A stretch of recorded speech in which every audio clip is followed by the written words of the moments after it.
buong teritoryo ng ARMM. Hindi na rin ituturing ng gobyerno na separatist group ang MILF dahil isinuko na nito ang pakikipaglaban sa teritoryo ng Pilipinas at pagtatayo ng sariling estado.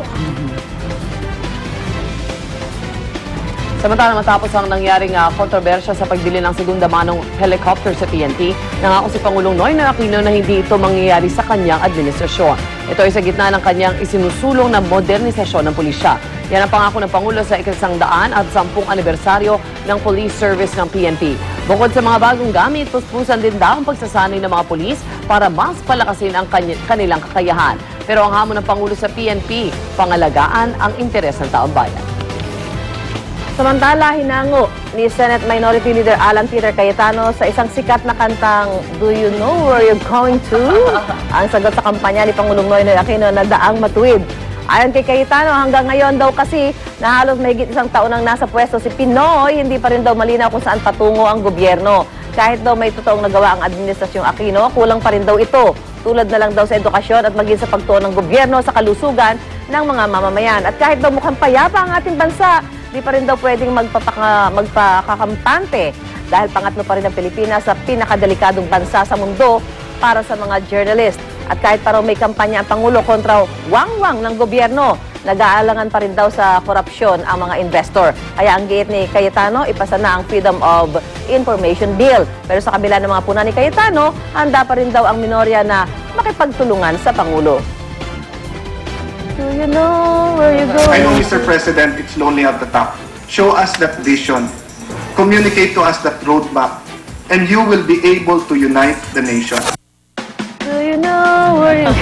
I wonder pag kunwari bumabuti is if they actually think they can do better. Oo nga eh. Diba? Yun yung Hindi or ano yung mga suggestion na pwede ibigay para mapabilis? Parang dapat pag bumatikos ka, meron kang Suggestion, offer, may suggestion solusyon. ka, di ba? Tama. Bakit hindi ganito go? Tapos syempre, dapat naman din yung ating government. Makikinig din Makikinig sila. Kasi yung may ayaw na pagandahin yung ating educational system, di ba?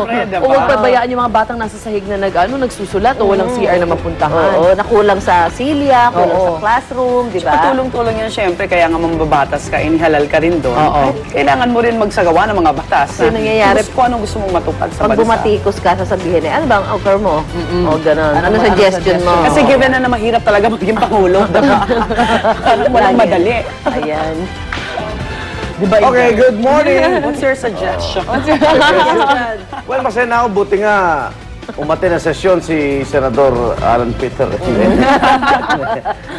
Lagi siyang nasa Taguig. Okay, good morning mga igan. Pasadaran natin ang mga aksyong balita sa umaga ito sa ating Ronda Reports.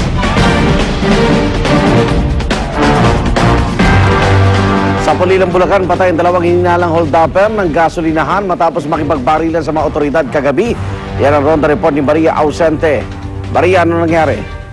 Yes, Igan, patay nga ang dalawang hininalang suspect sa pang-hold up alas 11:30 kagabi sa Barangay Longos, Pulilan, Bulacan. Kwento ng pump attendant na si Romar Bautista, nagpakarga pa ng gasolina ang mga suspect at pumalik ilang minuto pa lamang nakakalipas, nagpakarga ulit ang mga ito pero nagduda na ang pump attendant. Dumiretso kasi sa cubicle ng cashier ang suspect at doon tinutukan ng cashier na si Arabella Medina. Ibinigay nito kaagad ang kita nila na 1,700 pesos. Nakatakbo ng ilang metro ang mga suspect sakay ng motorsiklo pero agad na corner ang mga suspect ng mga otoridad. Nanlaban umano ang mga ito sa PNP at nagpaputo kaya may tama ng baril ang sasakyan ng responding intelligence operatives. Na-recover Igan yung dalawang 38 caliber revolver sa mga suspect, pati yung motorsiklo na may plate number OY8279. Warning na daw ito sa iba pang motorcycle riding hold-uppers na nagbabalak na umatake ayon kay Bulacan Provincial Police Office Director Senior Superintendent Fernando Mendez. Igan? Okay, maraming salamat Maria Ausente. Samantala, arestado ang 5 pinaginalaang miyembro ng mayroon pa pala niyan?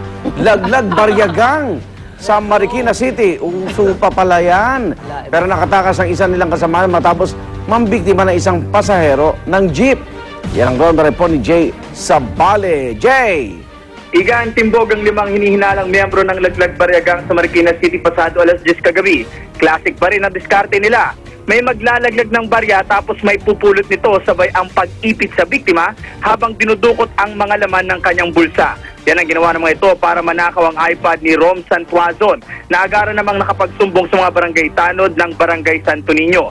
Na-corner nila ang mga sospek sa stoplight kung saan isa lamang sa 6 na sospek ang nakatakas.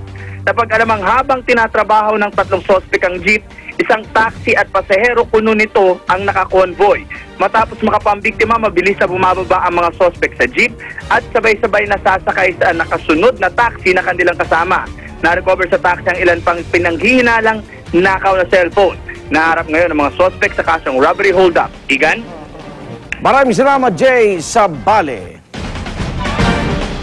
Ito, panoorin niyo po ito. Babala po sa atin ito. Sugatan po ang isang lalaki.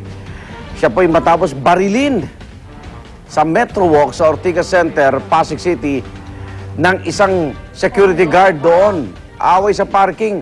Actually, hindi away sa parking. Ito si Miguel Monyowa. Inabaril siya ng gwardiya ng Metro Walk. No? Na si Hil Ines. Kasi kinumpronta siya ni Monyowa, itong gwardiya, nang makita niya yung kanyang sasakyan, naiba ng paradahan. Nalipat ba? Nagkaroon daw ng sagutan at nagpambuno para nag-wrestling. Dito na nagawang bumunot ng service firearm ng gwardiya at binaril ang biktima. Hindi pa malinaw sa mga polis kung paano nailipat nga mula doon sa original na pinagparadahan ng sasakyan ng biktima. Pero paninindigan ng gwardiya, hindi niya pinato ang sasakyan. Naharap sa reklamong frustrated murder ang gwardiya. Ligtas na po sa pangalan si Monyowa pero hindi pa nakakausap ng mga polis para hinga ng kanyang salaysay. Oh, wow. May pag-hold upper, dumag kayo eh. Pag ordinaryong... Paano yun, di ba? Tinatanong mo eh. Oh. Kaya lang, alam nyo, minsan, basta may barel, ayan, mga security guard eh. May halong Alam yabang nyo, yan. security guard, dapat medyo habaan mo yung pasensya mo dahil unang-una. Gulang yan eh, may armas yan, ikaw wala. Kahit ba sabihin pa, security guard lang. Security guard lang, may armas ako. Or ano ba yung Isang naging kalabit lang exchange yan. nila din? Kasi Oo. usually mga security guard din nga, alam, minsan di rin binibigyan ng respeto, inaaway-away, di ba kinakaya-kaya Sinigawan. din. Oo, so di mo rin alam kung paano yung naging exchange nila bago yung bala. Bago mo alam paano na- kahit anong nangyari. Paano nalipat yung sasakyan? Baka naman nalimutan niya doon niya talaga pinak. Iniisip ko rin, bakit Kung Diba? pinuto Gimikan mo, ng bakit mo metro pa siya ililipat? Hindi dapat dali na doon Baka sa na may ano lang siya. compound. Nangyari sa akin yan eh. Pagdating ko doon sa may, kasi ang alam ko, sa may malapit sa hagdanan ako nakapark eh. Bay, pagdating ko, wala yung sasakyan. Talagang, ay, parang ako naligo ng yelo. Di siyempre, diplomasya ka pa rin. Dito ko lang po pinak eh, di niraradyo na. Yung pala nasa second floor ako, nagpark ako third floor. Kaya nga, di ba? Malabo mangyari Ganun yun. din eh. Medyo lito. Di ba, titinignan din muna rin niya, may nawala ba doon sa din. gamit mo? Kasi baka nalito ka lang talaga din eh. Pero makita mo yung biktima, medyo malaking lalaki siya eh. Di ba? Oo. Okay, samantala, maayos ang lagay ng ating pambasang kabaw Manny Pacquiao matapos siyang dalhin sa ospital dahil po sa pananakit ng tiyan. Ayon sa kanya assistant trainer, malapit na kaibigan na si Buboy Fernandez, maayos po ang kanyang kondisyon at na-discharge na rin kahapon mula sa Cardinal Santos Medical Center sa Green Hills, San Juan. Pinabulaan na naman ni Fernandez ang mga intrigang kumakalat na kaya raw sumakit ang tiyan ni Pacman ay dahil sa mga problema sa pera. Ba?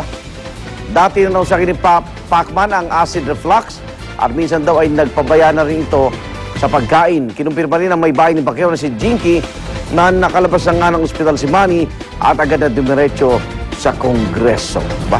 Pero dati na yan, di ba? Pabibili lang ng bahay. Ano problema sa pera masyado marami? Dami niyang pera eh. Pero ano pala eh, may stress yun eh. Oh, yeah. Acid reflux na yan. Ay, Saka, ano eh, parang Kaisip. dati pa rin yan, na-hospital din siya because of acid reflux. Chat, Oo. Hindi ba dati hyperacidity lang yun? Ngayon nagiging acid Dapat reflux. talagaan niya kasi magiging ulcer yan. Oo. Acid reflux, na susunod Sobra yan, sa ulcer trabaho na. din, no? peso reflux. Dami niyang pera, many prizes na. Kailangan niya pahinga pala, hindi pera. At sa Thailand naman, formal na itinilaga ang kauna-unahang babaeng Prime Minister matapos itong pagtipayin ng kanilang hari na si King Bhumibol Adulyadej. Pinirmahan ng hari ang mga dokumento para sa